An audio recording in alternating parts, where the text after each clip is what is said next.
Hello, Starlight, and welcome to BookWormEchoes. Whether you're returning or discovering this story for the first time, I'm so glad you're here. Now dim the lights, get comfortable as tonight's story is something a little different. My very first crossover. A world where heroes, monsters, and legends collide. As you may have guessed from the cast, this story brings together the universes of Marvel, the Vampire Diaries, and Grimm, where nothing stays separate for long. So, without further ado, let's begin with the cast. Steve Rogers, Chris Evans. Alisa Gilbert, Alina Gilbert, Catherine Pierce, Nina Dobrev. Katie Forbes, Victoria Pedretti. Bucky Barnes, Sebastian Stan. Caroline Forbes, Lilith Bennett Winchester, Candace King. Tony Stark, Robert Downey Jr. Natasha Romanoff, Scarlett Johansson. Wanda Maximoff, Elizabeth Olsen. Clint Barton, Jeremy Renner. Damon Salvator, Ian Somerhalder. Stefan Salvator, Paul Wesley.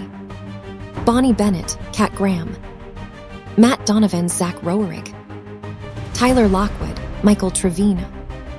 Jeremy Gilbert, Stephen R. McQueen. Alaric Saltzman, Ben Barnes. Rosalie, Bree Turner. Monroe Silas Weir Mitchell. Before we begin, a quick note. I do not own any Marvel, the Vampire Diaries, or Grimm characters. All rights go to their respective creators and studios. The only characters that belong to me are Alisa Gilbert, Lilith Bennett Winchester, Katie Forbes. And for those familiar with the Vampire Diaries fandom, you may notice a face claim change. That decision was made intentionally. Now, take a breath, settle in, and let the story unfold. Chapter 1, The Meeting. The Awakening, Portland, Oregon. The radio cracked as it started to speak. Dodgers tied at 4-4. Pearson steps up. One swing could change everything. Steve's eyelids twitched. The voice tugged him upward from a dark, icy sleep that felt too long, too deep. The ceiling above him was white, not military white clinical. Wrong. He sat upright, breath sharp, muscles tense. A nurse gasped, nearly dropping her clipboard as she sees him awake. The nurse stammered, "Captain Rogers, you're awake." She stepped closer, her hands that isn't holding the clipboard raised as if approaching a startled animal. "Please, just lie back down." Steve pushed himself up, ignoring her tone. "Where am I?" The nurse sighed carefully. "Portland General Hospital, you've been recovering." The radio play-by-play cut her off again, the words tightening around Steve's throat like a memory that shouldn't exist. "Riser heading home. Dodgers take the lead 8-4. Steve's jaw clenched, his eyes narrowed as he looks at the nurse. "That game, May 1941, I was there." The nurse blinked, confusion flicking across her face. "Sir, please, you're disoriented." Steve looks at the nurse with sharpness in his tone. "Where am I really?" The nurse flinched instinctively and fumbled for her radio. "Unit 12, we've got a situation. Patient's mobile." Steve didn't wait. He ripped out the IV, swung his legs over the bed, and moved silent, fast, efficient. A soldier waking up behind enemy lines. Time skip outside. Portland greeted him like chaos. Cars zipped past, lights too bright, signs too strange, everything too loud. Steve's chest tightened as he stumbled into the street, dodging a passing car by pure instinct. He wasn't watching where he was going, and accidentally slammed into someone, so hard they both went down. The woman groaned, rubbing her elbow as she sat up. Brown curls spilled across her shoulders. There was nothing timid in her eyes, just sharp observation, like she was cataloging him piece by piece. "Okay, what the hell?" Alisa said as she pushes herself up. "You trying to get yourself killed today?" Steve's breath caught. For a second, the world sharpened wrong. Brown curls, a fierce mouth, that look in her eyes. Not scared, not soft. Steady. It wasn't Peggy. It couldn't be. But it hit Steve like a punch to the ribs anyway. His throat tightened, his mind reaching for a name it didn't have the right to say anymore. "Peg." The word almost slipped out and he swallowed, forcing it down like poison. Alisa narrowed her eyes. "What?" Steve blinked, once, twice, like he could shake the past out of his vision. "Nothing," he says, voice rough. "Sorry." Steve scrambled backward like the ground might disappear under him. His stance shifted defensive, guarded, ready for a fight he didn't understand. Alisa's gaze flicked over his bare feet, the hospital pants, the panic etched into his expression. Her instinct, the Grimm instinct, whispered something wasn't normal about him. Her hand moved toward her badge out of habit. "I'm Officer Gilbert, Portland Police Department," she said, flashing her badge with practiced motion. "I got a call about a runaway patient. Are you him?" Steve swallowed, disoriented. He shook his head once, then nodded, unsure of either answer. I don't know." She blinked once, twice. Her posture relaxed just a fraction. "Okay," she said, taking a small step closer, palms visible, non-threatening. "Let's start simple. What's your name?" Steve stared at her for a moment before replying. "Steve Rogers." She stared at him for a beat.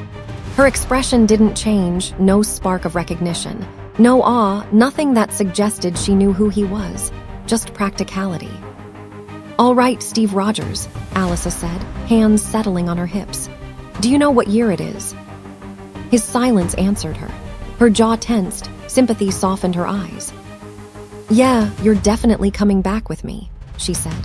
"Hospital wants you checked out before you have a full-on identity crisis in traffic."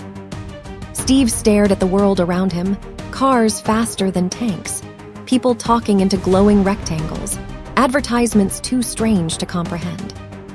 "This world, it's different," he whispered.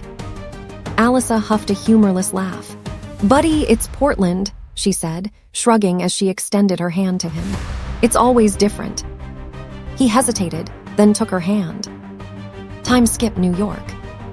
Nick Fury's voice could blister paint. "Let me see if I've got this straight," he said, packing like a storm contained in a single man. "We thaw out Captain America, world's first super soldier. You lose him." The agent on the other end made a noise that suggested he wanted to disappear. "He woke up earlier than our projections, sir. Confusion, adrenaline, he was gone before." Fury cuts him off. "He is a 6'2" super soldier with a flag for a backbone, not a confused house cat." He slammed a hand on the desk, pens jumped, agents flinched. Fury tells the agent on the phone, "I don't care if he's hiding under a blanket, building a treehouse, or learning yoga, find HIM." Dead silence. Fury breathes in and out, the sound sharp and tired. He whispered under his breath, "Welcome to the future, Rogers. Try not to uproot the damn country before I get to you." Time skip, Portland Police Bureau. The interview room was quiet except for the hum of fluorescent lights. Steve sat stiffly in a chair that looked like it belonged in a schoolroom, not a police station. His hands rest on the table, open, controlled, though every line of his body screamed ready to bolt. The door swung open, and Alisa walked in carrying a folder and 2 steaming cups. She set one in front of Steve with a small nudge. "It's coffee," she said, eyeing him as if he might expect potion. "People drink it now instead of whatever was in tins back in your day." Steve stared at the cup like it had declared war. "It smells different." Alisa tucks her hair out of her eyes. "Welcome to 2011, she said, flipping open the file. She waited for his reaction, and she got it. Steve's expression collapsed not dramatically, but quietly. His breath hitched. His shoulders locked into place. A man built for war suddenly looked like someone who'd lost the battlefield entirely. 2011, Steve asks, voice rough, disbelief bleeding through. Yep, 2011, Alisa said, gesturing toward the smartphone she slid across the table. Phones do more than make calls now, don't ask. Steve didn't touch it. He just stared at the glowing date like it was an enemy he couldn't punch. That's 70 years. Alisa opened her mouth, closed it, and sighed. Give or take. Look, I don't know how you got from World War II to here, but that's the year. I checked twice.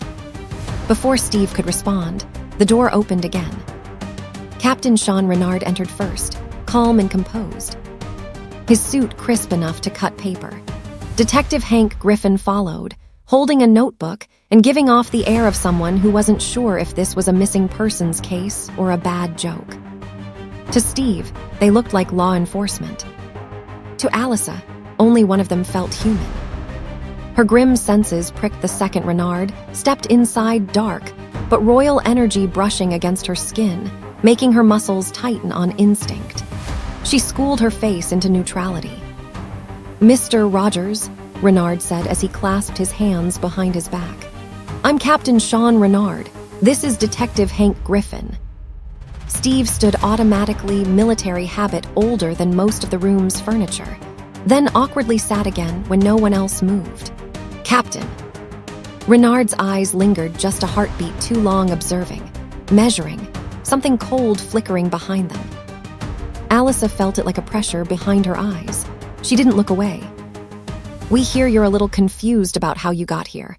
You remember anything before waking up?" Hank asked with friendliness in his tone. Steve's jaw tightened. "I remember everything, that's the problem."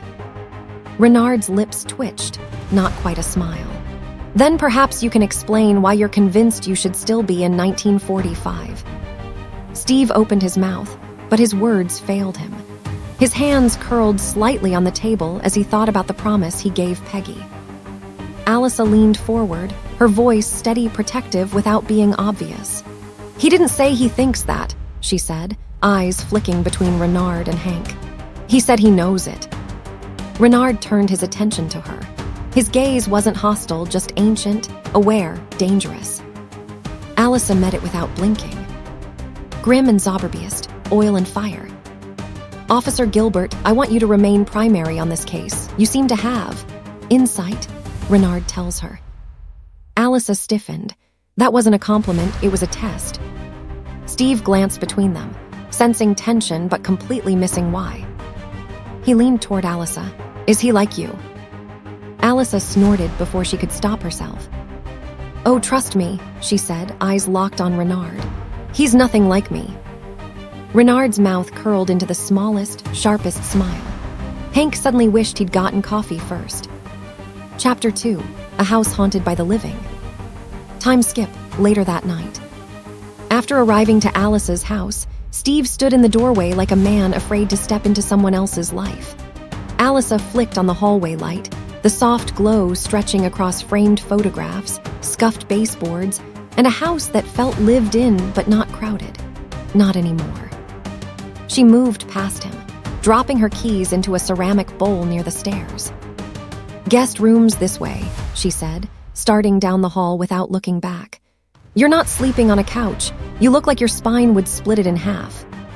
Steve blinked at her, unsure if that was humor or an observation. "I don't want to impose." Alisa snorted a quiet, exhausted sound. "You already escaped a hospital and nearly died in traffic," she said, pushing open a door. "The least I can do is keep you from turning into Road Dacre." She stepped inside. The guest bedroom was neat, not staged, lived-in neat. A bookshelf half filled, a lamp with a warm bulb, a quilt that didn't match the walls but clearly had been chosen with care. Steve hesitated on the threshold. "You didn't have to do this." "Yeah, well, my conscience won't shut up when someone looks like a lost puppy with biceps," she said. "And 2011 isn't friendly to men out of time." Steve gave a short, awkward exhale, almost a laugh. Then something caught his eye. On the bedside table, framed in simple wood, sat a photograph. A man, dark-haired, police uniform. Smile warm and real, like he wasn't posing, just caught midlife. Steve took a step toward it without thinking. "Is this your husband?" The room froze, not physically, emotionally. Alice's breath hitched. Her jaw clenched.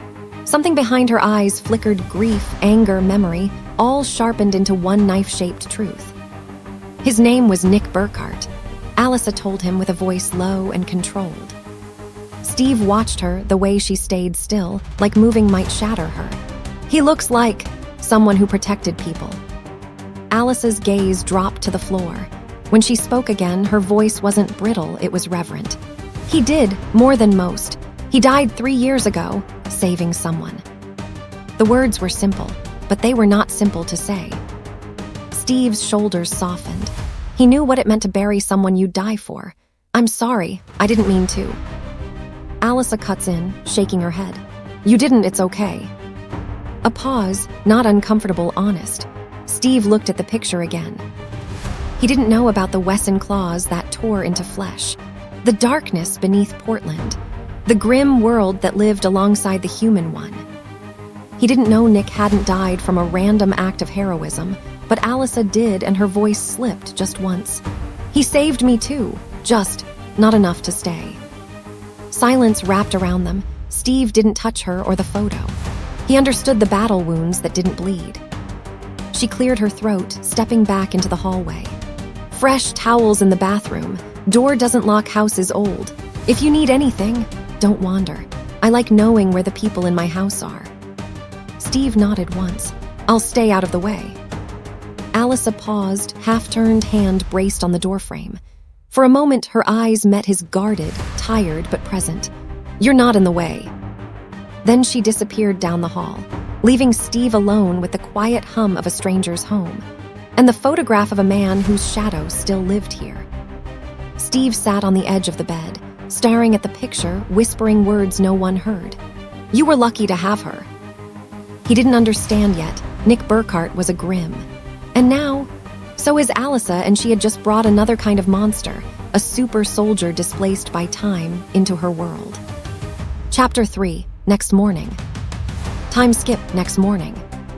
Steve wakes up in the guest room, and he sits up in bed before hearing shuffling outside of the room, and he looks confused before getting out of bed and walks over to the door, and he notices Alisa outside, wearing a shirt saying, if found, return to coffee, and some black shorts. He sees her walk downstairs before shutting the door and getting dressed before heading downstairs too. Time skip, kitchen. Alisa is in the kitchen, and she puts the bread in the toaster and putting the coffee beans in the coffee machine, and she starts both the toast and coffee. Steve watches in the hallway with his arms crossed, not defensive, just trying not to intrude, observing. It's something he'd always done even before the serum. Learn the battlefield, learn the people. But this wasn't the battlefield. This was a kitchen and a woman starting her day. A toaster hummed like it had something important to contribute. Alisa could feel Steve watching her, but she didn't turn around, but her voice drifted out, low and not entirely awake. You know, lurking in doorways make you look like a serial killer. Steve straightened, startled. He hadn't expected she'd noticed him. I wasn't lurking, he protested, too quickly. Just trying to figure out the rules of this place. Alisa glanced over her shoulder and blinked at him slow, unimpressed, and still half asleep. Rule number 1, she said, pointing at the shirt without even looking at it. There are no rules until coffee. The toaster dinged as if agreeing.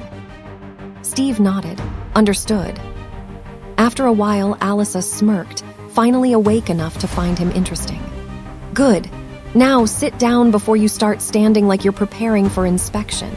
This is a kitchen, not the army. Steve hesitated, then obeyed, because somehow it was easier than arguing. After the food was cooked, Alisa gave Steve his plate. For a moment, Steve just stared. Food, made for him by someone who didn't want anything in return. He picked up the toast, almost reverent. Thank you. Alisa shrugged, pouring her coffee like it was oxygen. Don't thank me yet. That toast is barely food. It's just bread that survived trauma. Steve let out a small laugh. Still better than rations. She paused mid-sip, eyes flicking up at him. Something softened, just a fraction, not pity, recognition. Yeah, she said quietly. I guess something don't change.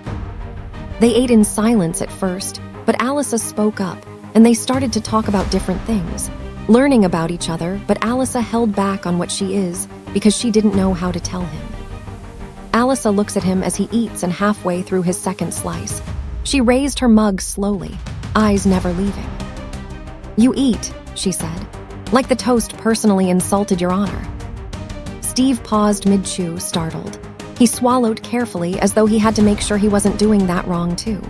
Is that bad? Alisa set her mug down after taking a sip of her coffee. It's not bad, she clarified. It's just intense. You eat toast like it's going to sprint off the plate or file for witness protection. Steve becomes genuinely confused. I was just hungry. There's hungry, Alisa countered, holding up one finger. And then there's, I've seen war and bread is my only remaining ally. Steve's mouth betrayed him with the smallest, deeply reluctant smile. Old habits die hard, he said. That habit looks like it survived World War II, she adds. He picked up the last piece more slowly this time, now aware of her eyes tracking every movement. Should I slow down? Alisa shrugged. I don't care how fast you can eat. I'm just trying to figure out if your metabolism is powered by toast or trauma. Steve actually choked. He coughed into his hand, face blushing as he tried to regain composure. Alisa leaned forward, sipping her coffee like she'd won a prize. Oh my God, she whispered, delighted. Captain America can be roasted before coffee. This is a gift. Steve glared soft, embarrassed, and totally defeated. You can't talk to everyone like this, he muttered. Good news, Alisa said cheerfully. I don't talk to everyone. Just the ones who lurk in doorways and inhale toast with battlefield trauma flashbacks. And my boss. And my sister. Steve stared at her for a long moment and let out a quiet laugh he didn't know he still had in him. You're different, he said. Alisa shrugged like she hadn't just made a super soldier speechless. So are you. The kitchen hummed again, coffee cooling, toaster silent, morning settling around them like something safe. For the first time since he woke up, Steve didn't feel like a relic. He felt like someone who could eat breakfast and laugh. And Alisa, without even meaning to, was responsible for that.